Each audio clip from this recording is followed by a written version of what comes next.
Қайырлы күн, Қазақ ұлттық университетінің студенттері. Бүгін бізде қонақта философия және саясаттану факультетінің 4-ші курс студенті Слапек Ернар Марытбекұлы қонақ болып келіп отыр. Қош келдіңіз. Рахмет, қош көрдік бауырым. Қалай жеттіңіз? Жақсы, альхамдулилля. Қалай өздеріңіз бәрі жақсы ма? Жақсы, шүкір. Өте керемет. Сіз өзіңізді бірінші алдымен өзіміздің аудиторияны таныстырып өтсек, Аха, жақсы. Барлықтарына қайырлы күн, құрметті қазудың жастары, көрермендер. Мен жалпы Слапек Ернар Марытбекұлы, негізінен жалпы киелі екінші Мекке аталып жүрген Түркістан облысынан және ата жауымыз біздің жоңғарларға қарсы біріккен ата бабаларымыз Ордабасы деген ауданнан және төрткүл дүниеге қазақтың атын шығарған Қажымұқан Мұңайтпасұлы бабамыз жерленген ауылдан болам. Жалпы өзімді таныстырып өтетін болсам, бүгінгі таңда негізінен бизнеспен айналысамын және де осы қазудың 4-ші курс студенті болып табыламын. Қысқаша осылай жалпы. Сіздің жетістіктеріңіз бірі кітап аудару болды. Кітаптың атауы қалай? Кітаптың қазақша атауы «Өмірде шектеу жоқ». Орысшасы «Жизнь без границ». Иә, «Жизнь без границ». Осы кітапты аударудағы басты мақсатыңыз не болды, айтып кетіңізші?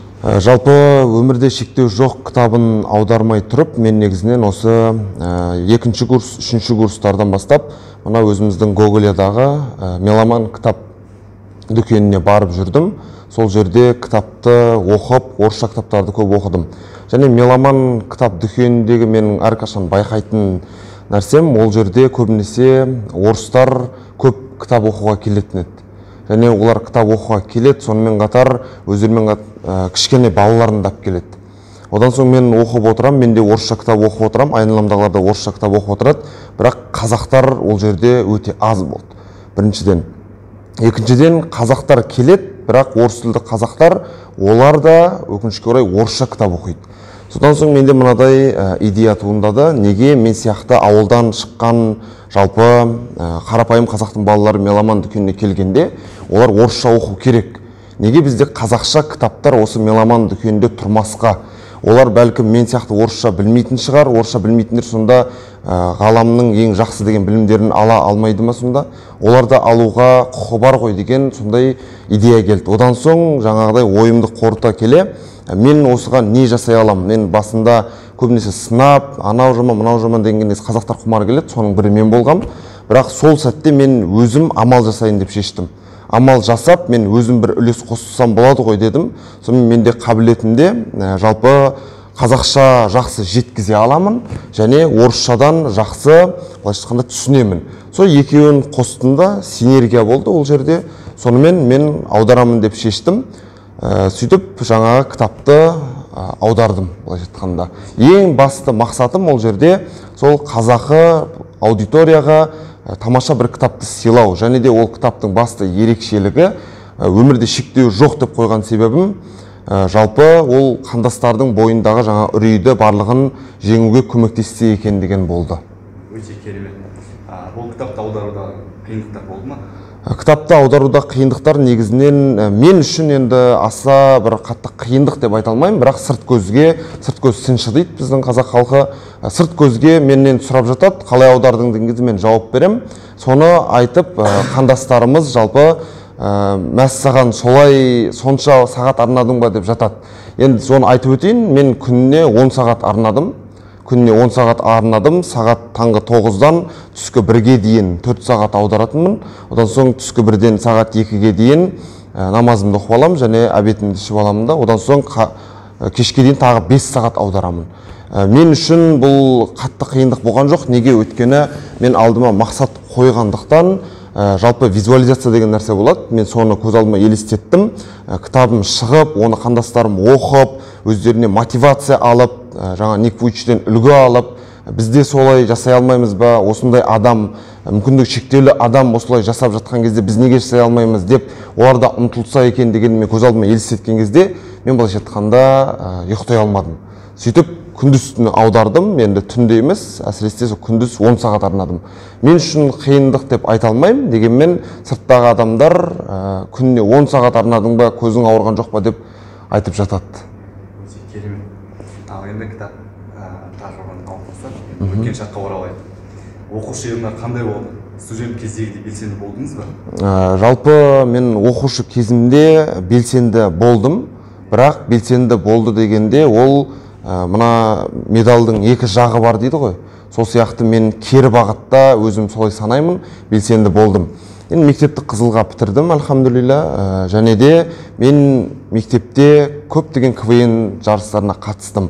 Өлең оқуға қатыстым, одан соң әртүрлі жаңағы көріністерге қатыстым. Соның ішінде мен белсенді болдым енді бір көзге қарағанда, бірақ өз басым сайқы мазақ дүниелерді мен мүлде қазір қолдамаймын. Ол қазаққа ешқандай қажеті жоқ дүниелер.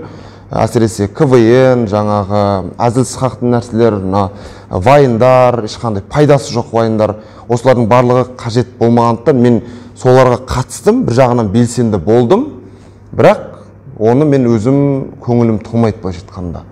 Сол жағынан айтқанда енді бірақ ол өмірімде өте көп пайдасын тигізді.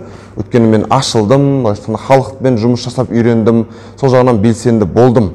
Ал былайша айтқанда оқушы кездегі Ернардан қазіргі Ернар мүлде басқаша. Ал белсенділік тұрғысынан алған кезде енді ол кезде де белсенді болдым, көптеген грамоталар алдым. Сол былайша айтқанда ұқсас ол жағынан. Ернар белсенділіктен екеуі синоним дейсің. Иә, синоним деп айтуға болады. Өмірдегі белсенділігіңізді сіз Инстаграм арқылы көп бөлісесіз бе, әлде YouTube арқылы ма?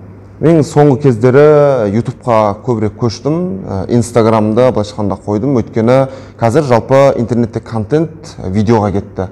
Мәселен, қазір қарап отырсақ, осы видео форматта алып отырмыз ғой. Бұрын бұндай сұхбаттарды газетке шығаратын еді. Газетке шығарып, газетті оны біздің ата-әжелеріміз бүйтіп алып оқып отыратын еді. Ал қазір газет журналды ешкім оқымайды, сол сияқты ол газет журнал былай тұрсын, Инстаграмның өзін оқуға ерінеді. Мен көріп отқан аудитория түсінеді деп ойлаймын. Инстаграмды оқып, листать етеді, кішкене көріп, ары қарай өтіп кетеді. Немесе фотоның өзін қазір қабылдау халыққа өте ауыр былайша айтқанда. Сондықтан видео контентке кеткендіктен мен де трендті түсініп, бірден видеоға қарай ауыстым.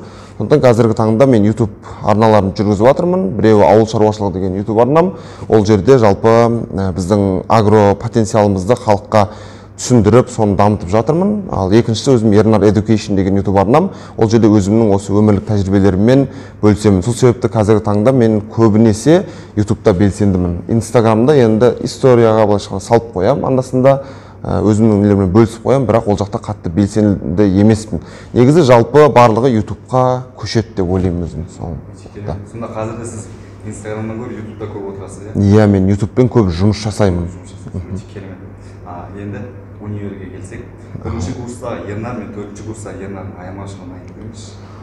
Жалпы бірінші курстағы Ернар ол әлі білімге аш Ернар еді. Әлі білімге аш, көп оқысам, көп білсем деп тұратын еді. Одан соң бірінші курстағы Ернардың ең басты былайша айтқанда минусы ол Ернар намаз оқымайтын Ернар еді. Ол Ернар көп нәрсені түсінбейтін Ернар еді. Одан соң қазіргі Ернар енді былайша айтқанда көп білімді алып, Аллаға шүкір, көп нәрсені түсініп, көзі ашылған, біраз нәрсені білетін, сондай Ернар деп айтуға болады. Бірақ негізгі менің былайша айтқанда анау переломный момент дейді ғой адам өмірінде. Ол бірінші курс пен төртінші курстың арасында емес, ол менің оқушы кезінде болды. Жаңа өзіңіз айтып өткендей, бірінші курста білімге аш болдым дедіңіз. Білім алу жолында көп еңбектендіңіз, іздендіңіз. Осы білім алу жолында өзіңізге жұмсаған ең көп инвестицияны айтып өтсеңіз. Енді өзіме жұмсаған ең көп инвестицияға айтатын болсақ, бұл негізі инвестиция деген нәрсе ақшалай болады, немесе энергия жағынан болады, әртүрлі болуы мүмкін. Мен өзіме жұмсаған ең көп инвестициям қаржылық тұрғыдан қазір айтам, одан бұрын мен уақыт тұрғысынан айтайын. Уақыт менің өзіме жұмсаған ең көп инвестициям деп айтуға болады. Оның ішінде дәл осы мына жерде тұрған оқу залы, Казудың кітапханасы, сол жерде мен өте көп уақытымды өткіздім. Бірінші курста, екінші курста сол жерде кітап оқыдым.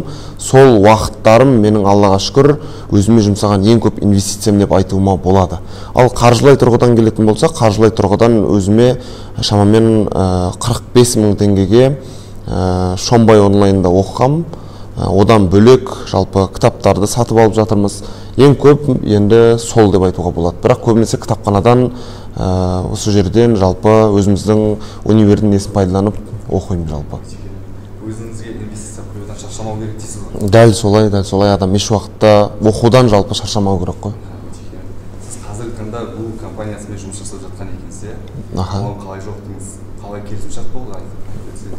Жалпы Google компаниясы негізінен олар барлығымен онлайн жұмыс жасайды. Олармен представительдермен арнайы кездесіп, ондай переговорлар болған жоқ, бірақ бәрін онлайн түрде шештік. Яғни YouTube арнаны жүргізіп жатқандықтан белгілі бір деңгейге шыққан кезде, мәселен 1000 адам жазылады саған, одан соң 4000 сағат болған кезде просмотр YouTube'та, сол кезде саған олар өздері ұсыныс жасайды. Яғни бізбен жұмыс жаса, YouTube'та контент жасайсың, соның арқасынан ақша табасың дейді.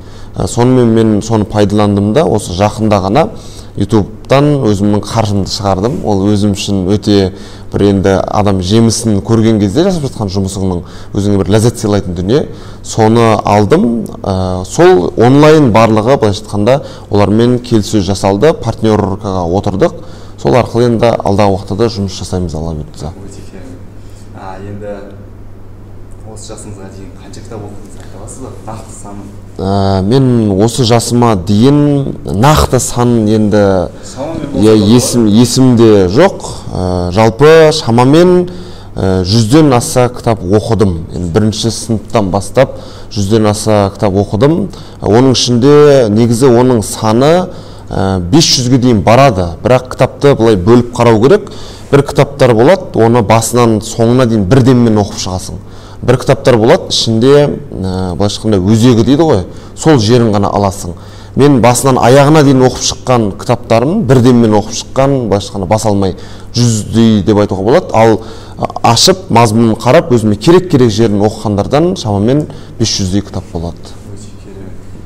Осы уақытта 500-ге жуық кітап оқысыз. Өзіңізге, өміріңізге жақын, ойыңызды өзгерткен, өміріңізді өзгерткен кітап жайлы айтып өтсеңіз, қандай кітап? Бұл енді өте менің өмірімдегі ең маңызды сәттер деп айтуға болады. Ол осы 2017 жылы менің 11-ші сынып оқып жүрген кезімде орын алды. Аллаға шүкір, менің әпкем сол кезде, жалпы ол 5 жыл бұрын, мен 5-ші сынып оқитын кезде, ол 11-ші сынып оқитын, сол кезде ол намазға жығылды. Ал мен 11-ші сынып оқитын кезде ол осы тоже Казгуда магистратураны бітіріп атты. Сол кезде ол үйге Алланың қалауымен Құран кәрім кітапты алып келді. Құран кәрімнің қазақша нұсқасын былайша айтқанда тәпсірін алып келді. Одан соң мен сол Құран кәрімді оқи бастадым. Сосын мен дінге келдім бірте-бірте. Құранды оқыған кездегі енді менің былайша айтқанда эмоциямды ол сөзбен айтып жеткізу өте қиын. Өйткені ол менің өмірімді түбегейлі өзгертті, басынан аяғына дейін. Мен 5-ші сыныптан 11-ші сыныпқа дейін өте көп сұрақтар болатын басымда. Мынау неге мұндай, әсіресе соның біреуі айтып өтейін, көрермендерге де пайдалы болады деп ойлаймын. Мен 5-ші сынып қателеспесем оқып жүрген кезде мен Бақытжан деген досым болды. Және сол досым екеуміз жұма намазға ауылда мешітке баратынбыз. Сонда бірде ол маған мынадай сұрақ қойды. Досым Ернар деді, сен байқайсың ба деді. Біз осы христиандарды деді, кәпір деп айтамыз, олар мұсылман емес деп жалпы солай не істейміз деді. Бірақ деді, мен саған бірден айтайын, осы фильмдерді қарап отырсаң, олар да соңында дұға жасап, амин деп айтады ғой деді. Сосын мен де басында оның несін тыңдадым да, ойланып қалдым. Бұл қалай болғаны? Шынында да біз христиандарды мұсылман емес, олар жаңағыдай деп айтамыз. Олардың да сөзі амин, ең сөзін дұғаның соңында айтылатын. Мұсылмандардікі да аумин. Енді екеуі бір сөз ғой. Сонымен менде өте қатты сұрақ туындады басымда. Бұл неге ондай? Одан кейін күмән туындай бастады. Мүмкін біз қателесіп жүрген шығармыз, адасып. Мүмкін христиандардікі дұрыс шығар. Сонымен мен басында әбден сол сұрақтар ойнап келіп, мен соны қалай да білуім керек. Мен бір нәрсеге сұрақ болса, оның жауабын табу керек қой жалпы. Бірақ мен ары іздеймін, бері іздеймін, болмайды, таппаймын. 5-ші сыныптан 11-ші сыныпқа шейін 6 жыл мен сол сұрақтың жауабын іздедім. Таба алмадым. Киноларды көрдім, YouTube шықты, кейін YouTube'ты көрдім, басында анау нелер шықты, агенттер болды, өздері видеолар шығып жүрді. Олардан қарадым, мүлде таппадым, кітапханадан іздедім, таппадым. Сонымен 2017 жылы, арада 6 жыл өткен кезде әпкем Құран кәрімді алып келді. Сол кезде Аллаға сансыз шүкірліктер болсын. Мен Құран кәрімнің алғашқы аяттарын оқи бастағаннан ақ Бақара сүресінде біраз жерге барған кезде сол сұрақтардың былайша айтқанда жауабын таптым. одан бөлек те менде көптеген сұрақтар болғандығын олардың барлығын жауабын таптым. Сол себепті менің өмірімді өзгерткен ең ол керемет кітап ол Құран кәрім. Оны барлық адамзатқа Аллах тағала түсірген, оны барлығына оқуға кеңес беремін. Ол енді менің өмірімді, екі дүниедегі өмірімді өзгерткен кітап болды деп айтуға болады, Аллаға шүкір. Ал мынау қаржылық тұрғыдан енді көп адам қазір материальный дүниенің соңында жүгіріп жүр ғой, ақша тапсақ, әйтеуір барлығы нан тапсақ дейді. Ол жағынан келгенде маған әсер еткен кітап ол Роберт Тору Кийосакидің Байаки Кидаяки деген кітабы. Оны көп бизнесмендер оқыған. Ол кітап менің енді өмірімді осы қаржыға деген ойлау жүйемді түбегейлі өзгертті. Осы екі кітапты мен барлығына ұсынамын, оны оқу қажет. Бірінші Құран кәрім, екінші осы Байаки Кидаякині. Одан бөлек, кітаптардан бөлек мен 3 видео ұсынғым келеді. 3 видеоның ең біріншісі Мұхаммед Алидің ең атақты сөзі деген видео бар ютубта. Одан соң екіншісі марқұм Абдуғапар Сманов ұстаздың уақыт қадірі деген, оның авторы негізі оралдық бір ақын ағамыз. Одан соң үшіншісі өнер қырандарының Аллаға шүкіршілік деген видеосы. Осы 3 видео және жаңағы 2 кітап менің өмірімді түбегейлі өзгертті деп айтуға болады. Қандай бағыттардағы кітапты оқығанды жаныңыз сүйеді? Мен енді кітап оқу жалпы мен бірінші сыныптан бастаған кезде, бірінші сыныптан 4-ші сыныпқа дейін шамамен тарихи кітаптарды оқыдым. Одан соң әдеби кітаптарды оқыдым. Сол кезден бастап менің сөйлеу қабілетім жалпы қалыптаса бастады. Одан соң 5-ші сыныптан шамамен 7-8-ші сыныпқа шейін мен география кітаптарын оқыдым. Сосын әлемдік былайша түсініктерім қалыптасты. Одан соң 8-ші сыныптан 11-ші сыныпқа дейін мен көбінесе мынау биологияны, жаратылыстану ғылымдарын оқыдым. Сосын 10-ші, 11-ші сыныпта Құран кәрімді бастағаннан кейін діни кітаптарды оқыдым. Менің осы Казгудағы қателеспесем 2 жылым, 1-ші курс, 2-ші курсым діни кітаптарды оқуға кетті. Ал қазіргі таңда енді мен осы 2-ші курстан бастап, осы 4-ші курсқа дейін және алдағы уақытта да көбінесе бизнес, яғни іскерлік әдебиетті соларды оқып жатырмын. Бірақ діни кітаптарды арасында жүрегің аш болады, рухани тұрғыда аш болған кезде сол жалпы діни кітаптарды оқып тұрам. Бірақ көбінесе қазір енді осы халыққа пайдасын тигізу үшін, жалпы халықтың кішкене қаржылық сауаттылығын қалыптастыру үшін бизнес әдебиеттерді, яғни іскерлік әдебиеттерді көбірек оқып жатырмын. Рахмет. Ал енді отбасыңыз жайлы. Сіздей дарынды, еңбекқор адамды тәрбиелеген ата-анаңыз қандай адам? Енді мен ата-анама келетін болсақ, ата-анам жалпы мен отбасымда жалпы 3-еміз. Менің алдымда 2 әпкем бар, Аллаға шүкір. Одан соң мен 3-шісімін. Көбісі дәл өзіңді айтып отқан сияқты кенже деп алады, бірақ біз кенжелікті көрген жоқпыз. Альхамдулилля, ол үшін анама Алла разы болсын. Өйткені анам маған кенже балам, ой, Ернар деп басымнан сипаған жоқ. Мен тіпті 5-ші сынып оқитын кезде досым анасы, апасы, әжесі телефон әперді. Ол кезде Express Music деген телефон болатын. Сол Express Musicті әперген кезде мен анама жүгіріп кеп айттым. Анашым, маған телефон әпермейсіз ба дедім. Сол кезде анамның айтқан маған сөзі, ұлым деді, мен саған неге телефон әперуім керек деді. Сөйтіп ол айтты да, сонымен сен өзің жұмыс жасап ал деді. 5-ші сынып оқитын балаға айтылған сөз маған ойымда түбегейлі жарылыс жасады. Сосын енді жұмыс жасау керек. 5-ші сынып оқисың, не жұмыс жасайсың? Сөйтіп мен сол кезден бастап жұмысқа кірдім. Сонда анамның бір сөзі маған қатты әсер етті. Сондықтан анамның осы менің өмірімді өзгерткеніне жалпы тәрбиеде көп рөлі тиді. Көп рөлі ойнады былайша айтқанда. Жалпы біздің дана қазақ халқымыз бекерге айтпайды. Үйдің жақсысы ағашынан, жігіттің жақсысы нағаштан дейді. Сол себепті сен де бойдақсың, мен де бойдақпын. Жалпы үйленетін кезде қызға қатты мән беру керек. Өйткені сенің ұлың болса, ол анасына тартады. Мен де сол сияқты өзім нағашыларыма тартқанмын көбінесе. Бірақ әкемнің маған жалпы өмірімде қалыптасуымда да рөлі өте зор болды. Әкемнің есімі Маратбек. Ол кісі өте қарапайым, өте еңбекқор жан болды. Және ең бастысы адал болды. Адал, ешкімнің нанын былайша жемеген, ешкімді жылатпаған жан. Ал көбінесе тәрбие жағынан енді ұлмен жұмыс жасайтын кезде аналардың рөлі басым. Ал анам менің педагог, мектепте бастауыш пәнінің мұғалімі. Оның сол маған қабілеті дарды деп ойлаймын. Қазіргі таңда осы білімді бөлісіп жатқаным сол анамнан келген қасиет шығар деп өзім санаймын.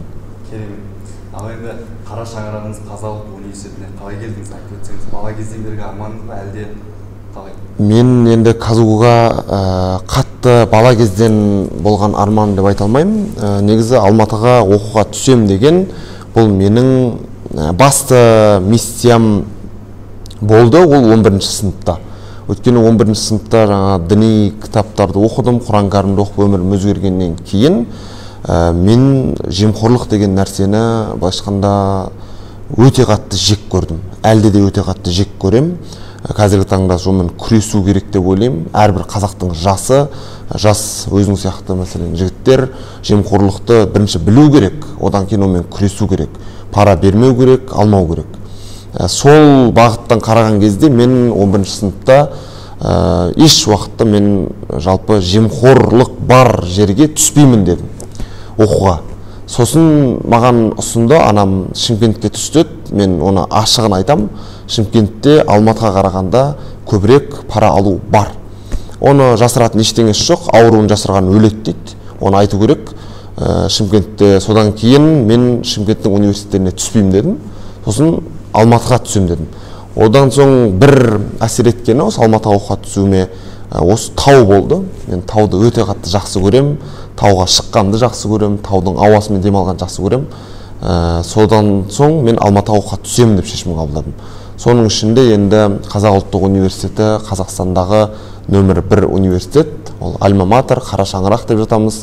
Сол себепті ол бала кезден арманым болған жоқ, дегенмен сол 11-ші сыныпта осы Казгуға түссем, Қазақ ұлттық университетінде оқысам, мен бәлкім көп дүние алатын шығармын деген сондай ой болды. Сосын ол Казгуға түсуімнің өзі бір хикая деп айтуға болады. Оны мен жақында оқушы от бол деген кітап жаздым. Оқушылар аудиториясына арналған, жастарға да оқуға болады, студенттерге де. Сол жерде мен ол жөнінде кеңірек тоқталып айтып өттім. Қысқаша айтып өтсеңіз біздің аудиториямызға. Кітабым жайлы айтып өтетін болсам, оқушы от бол кітабы негізінен оқушыларға арналған. Бүгінгі таңда оқушыларда да жаңағыдай өздеріне олар көбінесе шектеу қойып қояды. Мен мынаны жасасам ұят болады, мынаны жасасам дұрыс емес шығар, күлетін шығар, маған жұрттың бәрі күледі, барлығы күледі. Сен бірдеңе жасап жатқан кезде басында күледі, түсінбейді, сен қуасың ба, не істеп жатсың, бізде қазақтар сондай. Сондықтан оқушы кезден талпыну керек. Мәселен, сендерде қазір осы студияны жасап, ұмтылғандардың өзі өте керемет дүние. Үстіп, былайша айтқанда практиковать етіп, ертең сендер бәлкім мықты біздің Қазақстандағы журналистердің бірі болатын жасындар. Аман Тасыған ағамыз сияқты, одан соң Нұрсейіт Жылқышыбай деген ағамыз бар. Солар сияқты мықты журналист болып отыруларыңа болады. Сондай жалынды жастарға деген, былайша айтқанда оқушы от болыңдар, еш уақытта қазақтар ынжық болмайық, ұялып қалмайық деген немен тақырыпты солай қойдым. Бірақ оның ішінде Аллаға шүкір өте көп дүниелер бар. Ал енді өзіңіздің бойыңыздағы бағалайтын үш қасиетіңізді айтып өтсеңіз. Менің өзімнің бойымда бағалайтын үш қасиетімнің ең біріншісі, альхамдулилля, Аллаға шүкір, ол Аллах Тағала маған нәсіп еткен деп ойлаймын. Ол имандылық. Одан соң екінші амбициозность дейді орысша. Ол үлкен нәрселерді армандау. Мәселен, менің өзімнің үлкен миссиям бар. Өзім жалпы миссиям негізі менің қысқаша айтатын болсақ, білім ал, бәрін біліп ал, білгеніңмен бөліс және биіктерді бірге бағындар. Бұл менің өмірлік миссиям. Ал енді өмірлік жалпы мақсатыма келетін болсақ, алда арманыма келетін болсақ, ол Қазақстанды агродержаваға айналдыру. Қазақстан агродержаваға айнала алады, өйткені бізде ұлан ғайыр Аллах Тағала нәсіп еткен, ата-бабаларымыз қанмен, термен қорғап қалған жер бар. Сол жерді біз игеруіміз керек. Сол жерді игерсек, Алла бұйыртса, біздің Қазақстан өсет, өркендейді. Былайша айтқан кезде біздің Қазақстан сол менің басты арманым, яғни содан шығатын қорытынды бұл менің қабілетім, яғни үлкен нәрсені армандау. ол амбициозность дейді, енді қазақшасын аударатын шығармын жақында, бірақ қазірше таппай жүрмін. Енді үлкен істі жасауға ұмтылу. Одан соң үшінші қасиетім ол енді менің аш болатыным шығар. Ол тамаққа аш болу емес, мен тамақты қатты көп жемеймін, бірақ білімге ашпын. Әлде де тоймаймын. Адам негізі өмір бойы оқу керек. Өйткені Аллах Тағала Құран кәрімде алғашқы сүреде иқро дейді, яғни оқы дейді. Пайғамбар исламға соны түсірген кезде солай бастаған. Ол деген сөз адам өмір бойы оқып отыру керек. Сол үшінші қабілетім менің өмір бойы, былайша айтқанда, қасиетім оқуға деген аш болып жүруім шығар. Білімге деген аш болу. Арылғыңыз келетін үш қасиетіңізді айтсаңыз енді. Енді арылғым келетін қасиеттерім өте негізі көп деп айтуға болады, енді өзімнің ішімде. Бірақ жалпы халыққа түсінікті болу үшін айтатын болсам, ең бірінші жалпы мен өте қаталдаумын. Өзімнің жалпы бизнесте, өзім айналамыма енді көп нәрсені талап етем. Халықтан көп талап етем. Енді түсінуге болады, халықта әзірге білім жетіспей жатады, бірақ мен халқымнан көбінесе талап етемін, және оған Аллах Тағала бізге мүмкіндік беріп қойған. Сол негізі көп жерде маған айтады, Ернар, сен тым қатты талап қоясың, оны жаңағы адамдар сен сияқты емес қой деп жатады да көбісі маған. Енді мен айтам, мен ешқандай бір менің 13 мүшем жоқ, немесе 2 басым жоқ. Кез келген қазақтың азаматы, кез келген мұсылман жасауға болады деп санаймын. Өзімнің сол енді қатты да минус деп айтуға болмайтын шығар, бірақ енді шектен тыс агрессор болғым келмейді. Өйткені мұсылман адам ол жұмсақ болу керек, мейірімді болу керек. Сол бірінші менің арылғым келетін қасиет. Екінші арылғым келетін қасиет ол ашу шаңдық деп ойлаймын. Көп қатты енді ашуланып кетемін. Енді соңғы кездері альхамдулилля мен орнымен ашуланатын болдым. Бұрындары орынсызда ашуланып қоятын шығармын. Негізі ол сабырлық деген нәрсе өте маңызды нәрсе. Иманның жартысы сабыр деп бекер айтпайды. Сондықтан сабырлы бола білу керек деп өзім тәрбиелеп жатырмын соңғы кездері. Сол екінші ашуланшақтық. Үшінші енді бұл болдым деген нәрсе. Ол өте жаман нәрсе. Мен кішкене бір жетістікке жетсем, сондай нәрсе бойымды билеп кетеді кейде. Ернар, сен осыны жасадың, сен бұрын қандай ең, бұны жасай алмаушы ең, осыны жасай алдың. Жақында мысалы ауылға барған кезде атқа міне алмайтын. Бұрын енді мінетін бала күзінде, соңғы кезде міне алмайтын. Сосын мінгеннен кейін, о міне Ернар, сен атқа да міне алдың. Жаңа кітапты аударған кезде көп адамның былайша айтқанда ойы маған деген өзгерді. Көзқарасы өзгерді. Мәссаған Ернар кітап аударыпты деді. Сол кезде кішкене анау оны ібіліс салады адам ішіне. Сен өзіңді тәкаппаршыл болып кетуі мүмкін да. Жұлдыз ауруы. Ол негізі өте жаман нәрсе. Мен сонымен қатты күресем. Енді үшіншісі сол деп айтуға болады. Жақсы. Ал сіз саяхаттағанды ұнатасыз ба? Саяхаттағанды әрине өте қатты жақсы көремін деп айтуға болады. Бала кезімнен сол жаңа географияны оқығандағы сол Христофор Колумб, одан соң Фернан Магеллан дегендерді оқып, мен де сондай саяхат жасасам екен деп армандайтынмын. Одан соң кейіннен кейін саяхат жасау үшін ол қазіргі тілмен айтқанда капиталистік нарықта ақша керек. Сондықтан мен қаржы табуға тырысып жатырмын. Ең әуелі өзім емес, ата-анамды саяхаттатқым келеді. Алла бұйыртса, оларды қажылыққа жібергім келеді. Өзім жалпы әлемнің көптеген елдеріне болғым келеді. Соның ішінде өзімде иншалла кіші қажылыққа, одан соң үлкен қажылыққа барғым келеді. Енді Аллах Тағала нәсіп етіп жатса, қаржы жақсы тауып жатсам, басқа да әлемнің елдерін жалпы саяхаттау ойымда бар. Өте қатты жақсы көремін. Енді алғаш барған мемлекетіңіз немесе қалаңыз? Енді бұл жағынан айтатын болсақ, қазіргі таңда мен негізі басым қаржымның көбісін өзіме салып жатырмын. Өзіме болғанда өзім емес, өзімнің жобаларыма салып жатырмын. Бизнестеріме, жылжымайтын мүлікке, одан соң акция дейді, былайша айтқанда инвестиция әлемінде, соларға салып жатырмын. Ал жалпы енді алдағы уақытта мен саяхаттағым келеді, және бұған дейін негізінен өзім осы елдің ішінде саяхаттап жүрмін жалпы. Ол қарапайым доступны, кез келген студентке доступны. Мәселен, осы Казгуда оқыған 3-4 жылдың ішінде мынау Шымбұлаққа жаяу шығам.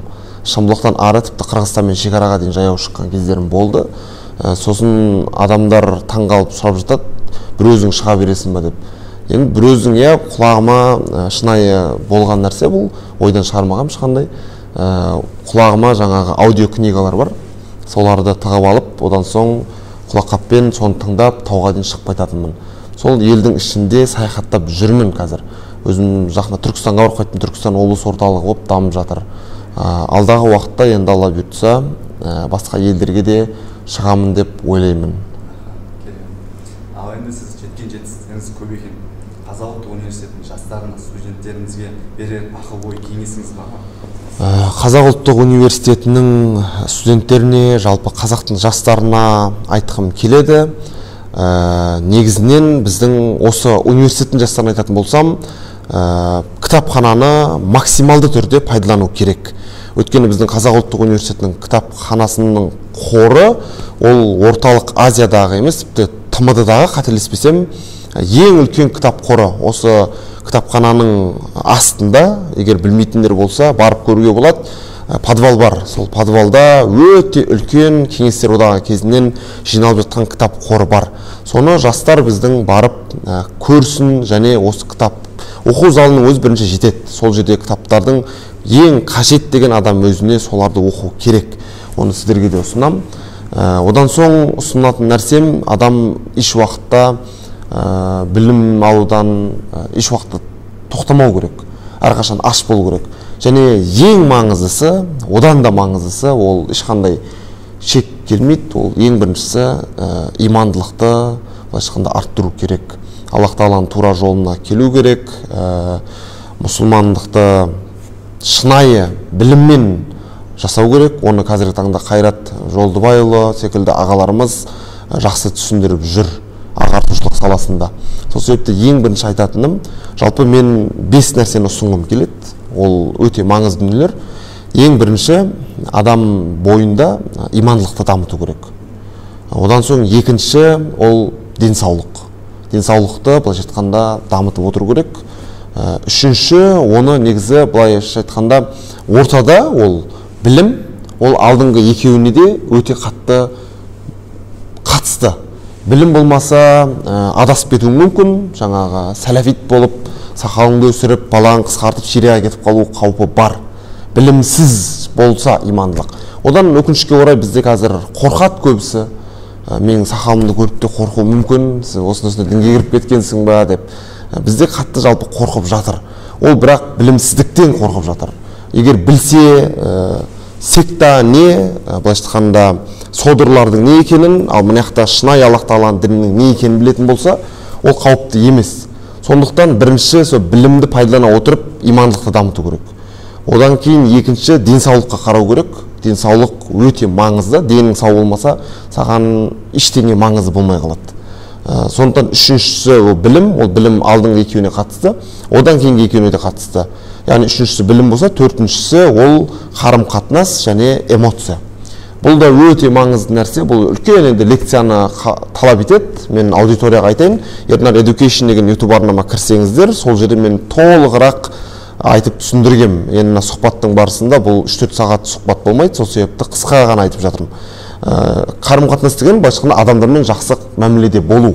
Ол отбасыңмен, өзіңнің кейін мысалы жарың болса, сол жарыңмен, ата-анаңмен ең әуелі мәселен, солармен дұрыс қарым-қатынас жасай білу керек. Және оларға әсер ететін нәрсе эмоция. Эмоцияны адам жаңағы иманның жартысы сабырлы бола білу керек. Ал сен ашуланшақ болсаң, біреу саған бірдеңе айтса, айқайлап берсең, сен өзің ұстай алмасаң, былайша айтқанда, ол деген нәрсе өте үлкен проблема. Сол себепті адам бірінші өзінің эмоциясын басқара білу керек, және де қарым-қатынасты дұрыс жасай білу керек адамдармен. Бесіншісі, бұл енді қазір өкінішке орай осы шықсақ, мен өткенде анам айтады, Ернар дейді, ұшқан құста, жүгірген аңда, барлығы да өзінің тамағы үшін жүгіріп жүр ғой дейді. Сөйтіп мен айттым, анашым, ол сіздің айтқаныңыз дұрыс емес. Негізі бірінші адам ішкі жанның азығын беру керек дедім. Өйткені бізде қазақтарда мысалы айтады, тән азығымен жүгіреді да көбісі. Тамақ ішсек, жесек деп ұмтылады. Өкінішке орай одан бұрын жанның азығын беру керек. Сол себепті қаржы деп жүр барлығы. Нан тапсақ, тамақ жесек деп.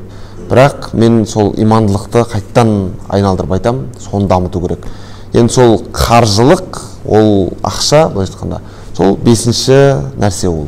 Оны мен айтпасам да, оны көріп отқан адамдар да, мәселен менің осы көріп отқан аудитория, не үшін көріп отыр деген нәрсені айтатын болсақ, көбісі жетсек деп көреді. Осы ағамыз сияқты болсақ деп көреді. Мәселен, оны мен ішкі жан дүниесін білем, өйткені мен өзім де көрем. Мықты ағаларымыздың сұхбаттарын көрем, солардан білгендерін алуға тырысам. Бірақ түбінде көп қандастарымыздан байқайтыным, олар жаңағы мен де ақша тапсам, мен де бай болсам, мен де сөйтіп мәселен кітап аударсам деп еліктеуі мүмкін ғой енді. Сөйтіп ұмтылады. Бірақ ол бірінші нәрсе емес, ол бесінші орында тұрады. Ал бірінші ол имандылықты арттыру керек. Егер имандылықты арттыратын болса, Аллах тағала өз берекесін береді иншалла. Рахмет. Қай салада өзіңізді білікті маман деп санайсыз? Енді бұл шынында да менің өте көп басымды ауыртқан нәрсе. Бұл қазіргі таңда өте үлкен проблема деп айтуға болады. Көптеген, мәселен осы қазудың жастары болсын, басқа студент жастары болсын, көбісі адасып оқуға түседі. Бұл менің күресіп, бірақ үлгере алмай жатқан бағытым. Көбісі жақсы көрмей түседі да, одан соң кейін басы қатып жүреді. Мен өзім мамандым жақсы көрмеймін, енді әке-шешем үшін оқып жүрмін, әке-шешем көңілін қалдырмау үшін, немесе жаңағы әйтеуір диплом керек, ертең жейтін наның деп әке-шешесі құлағына құяды. Сондай бағытта былайша айтқанда көбісі жүр, жастардың көбісі. Сосын мен де өкінішке орай сөйтіп жүрдім басында. Сөйтсем Аллах тағалаға сансыз шүкірліктер болсын, Раббым маған өзімнің немді, бағытымды әкеле жатыр екен да.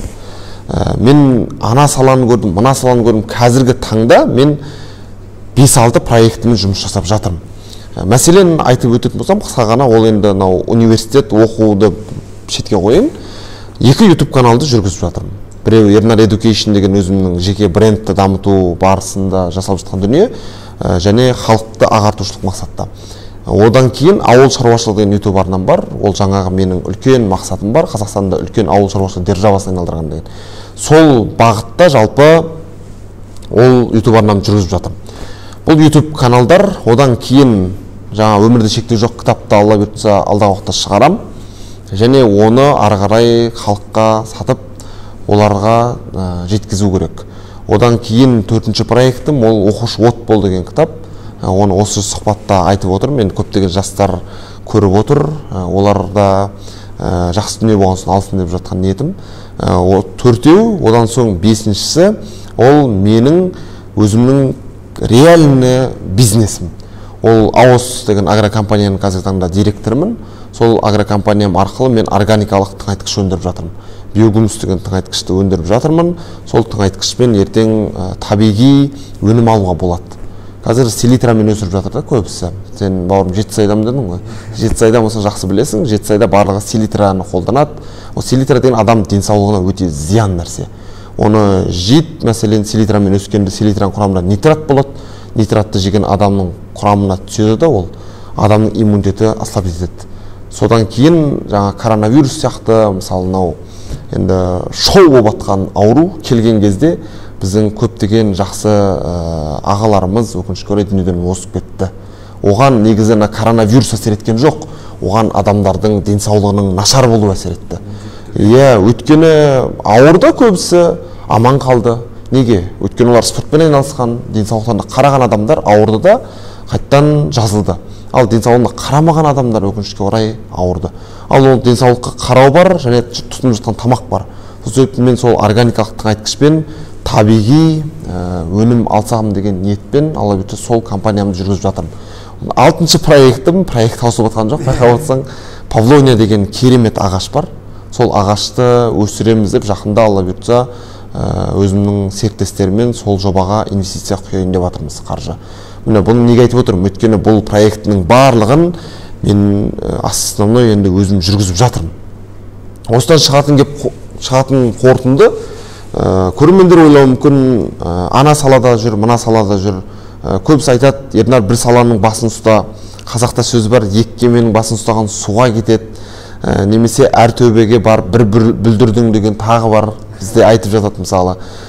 Ол мен былай санаймын да, негізі менде қазір мүмкіндіктерді өте көп көремін да, өте көп көрем. Ал бір жағынан менің ауылдағы достарым бар, бәріне айтам, беттеріне айтам, керек болса, қандастарым айтам, мүмкіндік көрмейді. Жұмыс жоқ дейді да. Ол не деген сөз? Жұмыс жоқ емес, жұмыс бар, мүмкіндік бар. Бізде енді өте көп мүмкіндік бар. Көре білу керек. Көру үшін мықты ағаларымызды тыңдау керек. Мен өзімді, мені көріңдер, ой сұмдық, мен жасап жатырмын демеймін, Алла сақтасын. Мен реально айтайын, Марғұлан Сейсенбай деген ағамызды көру керек. Өйткені ол ағамыз керемет енді мықты тұлға.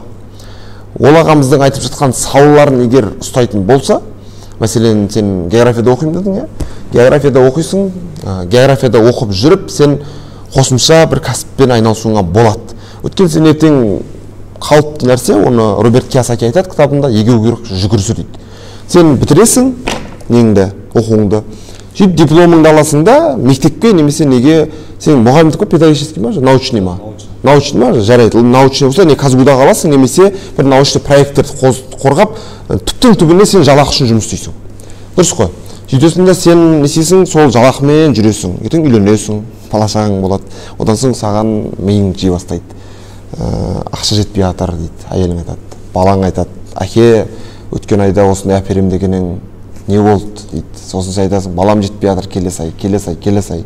Ол не деген сөз? Ол деген сөз саған қаржы жетпейді. Өткен сен бір дипломмен жүресің. Сол себепті қосымша табыстың көзін қарастыру керек та. Актив, пассив дегенді үйрену керек. Мәселен, оның бәрі YouTube арнамда бар, көрсеңдер болады.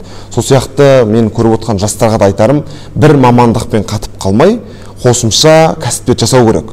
Және қосымшаны айтпай тұрып, көбісі айтады, мүмкіндік жоқ, Қазақстанда жоқ. Жаңағы басқалар шыбындардың сөзін естіп алады көбісі. Сөйтеді да айтады, ой, біз билік жасап жатқан жоқ, билік мынандай, билік мұндай, жамандайды билікті. Одан соң қоғамды жамандайды, ой, маған көмектеспейді, ешкім көмектесуге міндетті емес, мысалы. Сосын билік дейді, енді биліктің де мақтайтын жақтары бар, даттайтын жақтары бар. Ол барлық жағынан идеал деп айтамаймын да. Жасап жатқан жақсы дүниелері бар. Сол жақсы дүниелерді алу керек. Одан кейін жаңағы ағаларымызды тыңдау керек. Мәселен, Марғұлан Сейсенбай ағамызды, одан соң Қайрат Жолдыбайұлы деген ағамызды мен ұсынамын аудиторияға. Солыны көру керек. Және сол ағаларымыз айтып жатқан мүмкіндіктерді алу керек та, жасау керек. Одан соң сыни пікірді тастау керек. Сухой блатной деген нәрсе өте жаман нәрсе. Не өзің білмейсің, не білген адам тыңдамайсың да. Ол өте жаман нәрсе. Сондықтан жаңа ағаларымыз көру керек, мүмкіндіктерді алу керек та, жасау керек. Сондықтан мен қазір енді басқанда үлгере алмай жатырмын да, бауырым. Шыны керек, ана жобаны жасаймын, мына жобаны жасаймын, қазір осы Алматыда сол тірліктермен жүрмін. Үлгере алмай жатырмын. Уақыт деген өте шектеулі. Сондықтан мен қазір осы мүмкіндікті пайдаланып айтып жатырмын да. Мүмкіндікті көре білу керек. Ал жаңаға сұраққа келетін болсақ, сұрақ мәселен өзіңізді қай салада маманмын деп айтасыз дедіңіз. Енді мен Алла бұйыртса жақсы жоба жасаған сайын халыққа енді таныстыру үшін осы сен сияқты, оператор бауырым сияқты жарайсыңдар дегім келеді да. Сендер талмай, шаршамай жасап жатсыңдар. Біреулер үйінде жатыр, біреулер карта ойнап жүр, біреулер PlayStation'де жүр мысалы да. Бос дүниемен айналысып жатыр. Сендер хотя жақсы дүние жасап жатсыңдар. Бауырым оператор жігіт күтіп отыр қазір мысалы. Ол жақсы дүние алып жатыр. Сен тыңдап, сен жақсы дүние алып жатсың. Осылай тыңдау керек та, сосын айтқан нәрсені жасау керек. Кез келген адам өйтіп айта бермейді, бірдеңе жасаған адам айтады, соны тыңдау керек. Енді мен Алла бұйыртса алдағы уақытта басқа да сұхбаттарға барамын деп үміттенемін. Жалпы ол сұхбат енді өзіңнің атағыңды шығару үшін, ой, мен осындай мықты екенмін деген нәрсе емес. Ол сұхбаттың бір жақсысы, мына технологияның пайдасы көбірек адамға жеткізесің. Мәселен, жаңа Марғұлан Сейсенбай деген ағамыз қазақтың аудиториясында көбісі білет, білмейтіндер де бар шығар енді. Бірақ қазір оны СНГ елдері, СНГ-ден ТМД елдері, олар жақсы бағалап жатыр да. Мен оған шынын айтайын, қатты ішім ашиды. Неге? Өйткені орыстар оны бағалап жатыр. Орыстар видеоға түсіріп жатыр, сұхбат алып жатыр. Ана блогер алады, ал бізде Қазақстанда өкінішке орай оны енді алатында, сұхбатқа шақыратында адамдар өте аз. Өйткені біздің халық ұйықтап жатыр да. Ал мына жастардың арасында, мәселен, мен ғана ой сұмдық жасап жатырмын емес қой, бар. Мықты жасап жатқан жастар бар. Жақсы аудитория ұстап отқандар бар. Мәселен, сендер осыны шақырып жатсыңдар. Сендер тек қана қазудың ғана емес, басқа жақта да тартыңдар да. Үлкен нарыққа шығу керек. Өйткені ондай бізде дефицит деген жоқ. Мысалы, мен өзім білем ғой, Казгудың жігіттері, ұлдар, қыздары живой да, тірі дейді ғой. Басқа универлермен біз талай жарыстарға бардық. Басқаларға қарағанда бізде жалындап тұрады жастар. Неге? Өйткені мына біздің Казгудың атмосферасы соған влияет да. Айналада өңшең, өзің сияқты мықтылар, сен анадан қалмайын, мынадан қалмайын деп ұмтыласың. Басқа университеттерде өкінішке ондай конкуренция жоқ. Соның нәтижесінде олар жасап жатырмыз ғой дейді, әйтеуір. Жасасақ болды ғой дейді. Анау жасау дегені жасадыңдар ма? Иә, жасадық та қояды да. Показуха үшін жасайды. Казгудың жастары қалай? Казгудың жастары шынайы энергиямен жасайды.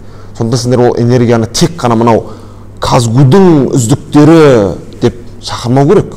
Өйткені ол кішкене ғана объемда. Казгуда бір 100 бар шығар. Жақын арадан айтып жатырмын да. 2020-21-де бітіретіндерден, немесе 2018-дің түлектері 17-ін алсаң, бір 100 шақты адам шығады. Ол не ол? 100 шақты адам деген нетесіңдер, апта сайын сұхбат алсаңдар, ол барасыңдар да тірелесіңдер, бір апта, бір жылдан кейін примерно контент жоқ.